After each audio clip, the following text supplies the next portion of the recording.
Selain minat travelling, sesekali sis bertukar jadi makcik kantin juga tau. Alhamdulillah, rezeki sis kali ni dapat order daripada Consular Office dari Den Haag untuk 20 pack selama 3 hari untuk exhibition dekat Nuremberg. Dari preparation beli barang-barang, masak, packing sampai delivery, semua sis buat sendiri. Memang banyak kerja dan agak penat. Kadang tidur pun tak cukup sebab nak pastikan semua siap on time dan makanan maintain sedap dan fresh. Tapi bila dengar pujian dan feedback positif dari klien, automatik hilang rasa penat tu. Bagi sis, itu satu kepuasan bila orang makan dan happy dengan air tangan kita. Betul tak korang?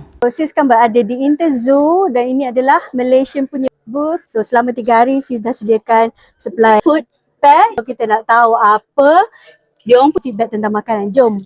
So selama 3 hari ni apa feedback tentang makanan? Sangat memuaskan. Mengubah kerinduan. Makanan ni sangat sedap. Cause kita dapat 3 rasa menu. Tiga semua best. My favourite is the nasi lemak ayam rempah. Oh, ini betul ya sedap, bukan sebab lapar ke?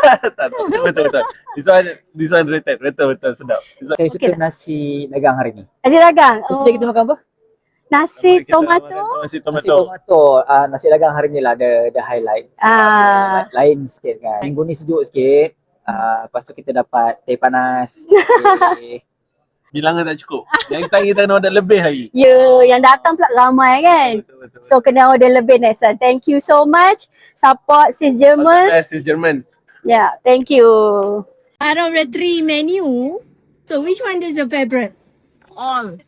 Merah. Ayam merah? Nasi lemak nice. Really? The sambal is very nice. Yeah, I like the sambal.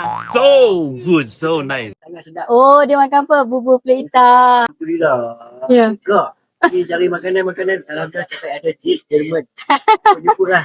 Ini sedap. Itu dia sedap. Dan nak clarify juga, ini bukan kerja harian sis ya. Sis ambil upon order sahaja. Kalau timing ngam dan setuju dengan harga serta tawaran, insya-Allah sis cuba bantu sebaik mungkin. Yang penting yang order pun kena faham. Harga barang mentah sekarang memang semua dah naik. Tapi sis tetap cuba bagi yang terbaik ikut bajet dan request klien. Terima kasih banyak-banyak pada semua yang support dan bagi kepercayaan dekat sis German. Setiap order dan support korang memang sangat bermakna untuk sis.